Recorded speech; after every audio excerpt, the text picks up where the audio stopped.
ଯେତେବେଳେ ଚାହିଁବେ ସେ ନାରୀ ତୁମକୁ ଦେବ। ହାତ ଧରି ରୁମ୍କୁ ଡାକିବ।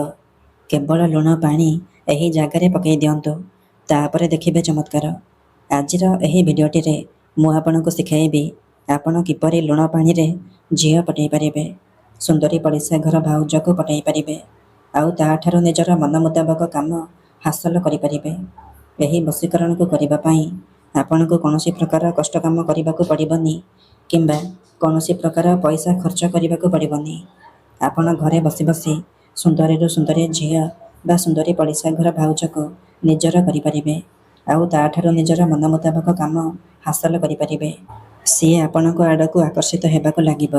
କେବଳ ଆପଣଙ୍କୁ ଲୁଣ ପାଣି ଏହି ଜାଗାରେ ପକାଇବାର ଅଛି। ଯେଉଁ ଝିଅ ଆପଣଙ୍କୁ ଭାଉ ଦେଉନଥିଲା, ସେ ଝିଅ ନିଜେ ଆସି ଆପଣଙ୍କ ସହିତ କଥା ହେବ ଆଉ ଆପଣଙ୍କୁ ଭଲ ପାଉଛି ବୋଲି କହିବ। ଯେଉଁ ବିବାହିତ ମହିଳା ବା ସୁନ୍ଦରୀ ପଡ଼ିଶା ଘର ଭାଉଜକୁ ଆପଣ ଦିନରାତି ଭାବୁଛନ୍ତି, ତା ଆଡ଼କୁ ଆକର୍ଷିତ ହେଉଛନ୍ତି, ସେ ନିଜେ ତୁମକୁ ଫୋନ୍ କରିବ, ହାତ ଧରି ଘରକୁ ଡାକିବ, ଆଉ ଯାହା ଚାହିଁବେ ତାହା କରିବାକୁ ଦେବ। ନମସ୍କାର ଦର୍ଶକ ବନ୍ଧୁ, ଏସ୍ ମନ୍ତ୍ର ଚ୍ୟାନେଲରେ ଆପଣମାନଙ୍କୁ ସ୍ୱାଗତ। ଯଦି ଆପଣ ଝିଅ ପଟାଇବାକୁ ଚାହୁଁଛନ୍ତି, ବିବାହିତ ମହିଳାକୁ ପଟାଇବାକୁ ଚାହୁଁଛନ୍ତି, ତେବେ ଆଜିର ଏହି ଭିଡ଼ିଓଟିକୁ ଶେଷ ପର୍ଯ୍ୟନ୍ତ ଦେଖନ୍ତୁ, କାରଣ ଆଜିର ଏହି ଭିଡ଼ିଓଟିରେ ମୁଁ ଆପଣଙ୍କୁ ଶିଖାଇବି ଝିଅ ପଟାଇବା ପାଇଁ ବଶୀକରଣ ବିଦ୍ୟା। ଏହି ବଶୀକରଣକୁ ଯିଏ ବି କରିଛି 100ରୁ 100% ସଫଳ ହୋଇଛି। ଏହି ବଶୀକରଣ କେବେ ବି ଖାଲି ଯାଇନି, ତେଣୁ ଏହାକୁ ଆପଣ ଭାବିଚିନ୍ତି ପ୍ରୟୋଗ କରିବେ। ଯଦି ଆପଣ ସତରେ ସେ ଝିଅକୁ ଭଲ ପାଉଛନ୍ତି, ତେବେ ହିଁ ଆପଣ ଏହି ବଶୀକରଣକୁ ପ୍ରୟୋଗ କରିବେ। ଅନ୍ୟଥା ମନରେ କୌଣସି ଖରାପ ଉଦ୍ଦେଶ୍ୟ କିମ୍ବା କୌଣସି ଖରାପ କାମ ପାଇଁ ଆପଣ ଏହି ବଶୀକରଣକୁ ପ୍ରୟୋଗ କରିବେନି। କାହିଁକି ନା ଏହି ବଶୀକରଣ ଏତେ ଶକ୍ତିଶାଳୀ କି ଯେଉଁ ଝିଅ ବା ମହିଳା ଉପରେ ଏହି ବଶୀକରଣକୁ କରିଦେବେ, ସିଏ ସେହି ସମୟଠାରୁ ଆପଣଙ୍କ ପ୍ରେମରେ ଦିବାନୀ ହୋଇଯିବ। ରାତି ଦିନ ଆପଣଙ୍କ କଥା ଭାବିବ। ଆପଣଙ୍କ ପ୍ରେମରେ ଏମିତି ଦିବାନୀ ହୋଇଯିବ କି ଆପଣଙ୍କୁ ନ ଦେଖି ଗୋଟିଏ ମୁହୂର୍ତ୍ତ ବି ରହିପାରିବନି। ଏହି ବଶୀକରଣ ସାହାଯ୍ୟରେ ଆପଣ ଶାଶୁ, ନଣନ୍ଦ, ଦିଅର, ଭାଉଜ କାହାକୁ ବି ପଟାଇ ପାରିବେ, ନିଜ ବଶରେ କରିପାରିବେ, ଆଉ ତାଠାରୁ ନିଜର ମନ ମୁତାବକ କାମ ହାସଲ କରିପାରିବେ। ସୁନ୍ଦରୀରୁ ସୁନ୍ଦରୀ ପଡ଼ିଶା ଘର ଭାଉଜକୁ ମଧ୍ୟ ପଟାଇ ପାରିବେ। କେବଳ ଆପଣଙ୍କୁ ଗୋଟିଏ ଗ୍ଲାସ୍ ଲୁଣ ପାଣି ଏହି ଜାଗାରେ ପକାଇବାର ଅଛି। ତାପରେ ଦେଖିବେ ଚମତ୍କାର। ହଁ ଦର୍ଶକ ବନ୍ଧୁ, ଯଦି ଆପଣ କେଉଁ ଝିଅକୁ ପଟାଇବା ପାଇଁ ଚାହୁଁଛନ୍ତି, ମନେ ମନେ ଭଲ ପାଉଛନ୍ତି, କିନ୍ତୁ ଯେତେ ଚେଷ୍ଟା କଲେ ମଧ୍ୟ ତାକୁ ପଟାଇ ପାରୁନାହାନ୍ତି, ତାକୁ ନିଜର ମନ କଥା କହିପାରୁନାହାନ୍ତି, ଆଉ ଆପଣ ଚାହୁଁଛନ୍ତି କି ସେ ଝିଅ ନିଜେ ଆସି ଆପଣଙ୍କୁ ଭଲ ପାଉଛି ବୋଲି କହୁ, ତେବେ ମୋ କଥା ମାନି ଆଜି ଗୋଟିଏ ଗ୍ଲାସ୍ ଲୁଣ ପାଣି ଏହି ଜାଗାରେ ପକାଇ ଦିଅନ୍ତୁ।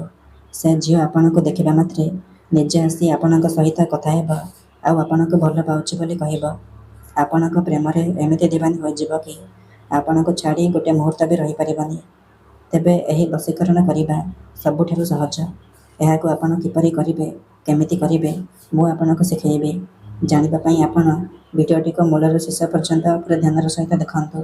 ବିଧିଟି ଜାଣିବା ପୂର୍ବରୁ ଯଦି ଆପଣ ଆମ ଚ୍ୟାନେଲକୁ ପ୍ରଥମ ଥର ପାଇଁ ଆସିଛନ୍ତି, ତେବେ ଦୟାକରି ଚ୍ୟାନେଲକୁ ସବସ୍କ୍ରାଇବ୍ କରି ପାଖରେ ଥିବା ବେଲ୍ର ଆଇକନ୍କୁ ମଧ୍ୟ ଦବାଇ ଦିଅନ୍ତୁ, ଯାହାଦ୍ୱାରା ଆମେ ଯେଉଁ ବି ଭିଡ଼ିଓ ଅପଲୋଡ଼ କରିବୁ ସର୍ବପ୍ରଥମେ ଆପଣ ଦେଖିପାରିବେ ଆଉ ତା'ର ଲାଭ ପାଇପାରିବେ।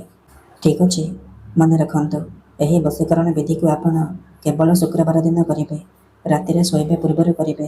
ବିଧିଟି କରିବା ପୂର୍ବରୁ ହାତ ଗୋଡ଼ ମୁହଁ ଧୋଇକି ସଫା ବସ୍ତ୍ର ପିନ୍ଧିକି ଏହି ବଶୀକରଣକୁ ଆରମ୍ଭ କରିବେ। ପ୍ରଥମେ ଆପଣ କ'ଣ କରିବେ, ଗୋଟିଏ ଗ୍ଲାସ୍ ପାଣି ଆଣିବେ ଆଉ ଅଳ୍ପ ଟିକେ ଲୁଣ ଆଣିବେ।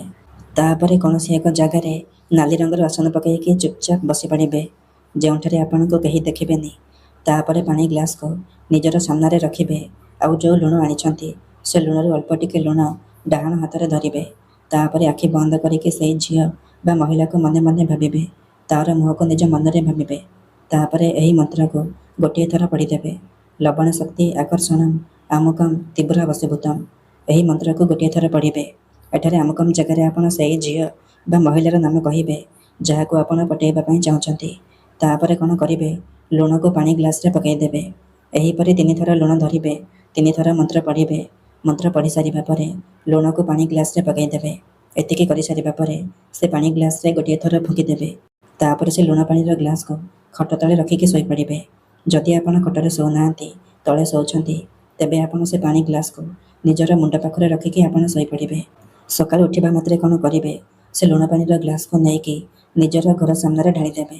ଗ୍ୟାରେଣ୍ଟି ଦେଉଛି, ଏତିକି କରିଦିଅନ୍ତୁ, ସେ ଝିଅ ହେଉ ବା ସୁନ୍ଦରୀ ପଡ଼ିଶା ଘର ଭାଉଜ ଆପଣଙ୍କ ପ୍ରେମରେ ଦିବାନୀ ହୋଇଯିବ। ଯାହା ଚାହିଁବେ ତାହା କରିବାକୁ ଦେବ। ଧନ୍ୟବାଦ। ଯଦି ଆପଣମାନେ ଆମେ ବତାଉଥିବା ବଶୀକରଣ ବିଧିକୁ ଠିକ୍ରେ ପ୍ରୟୋଗ କରିପାରୁନାହାନ୍ତି, ତେବେ ତଳେ ଦିଆଯାଇଥିବା ନମ୍ବରରେ ଆମ ସହ ଯୋଗାଯୋଗ କରନ୍ତୁ।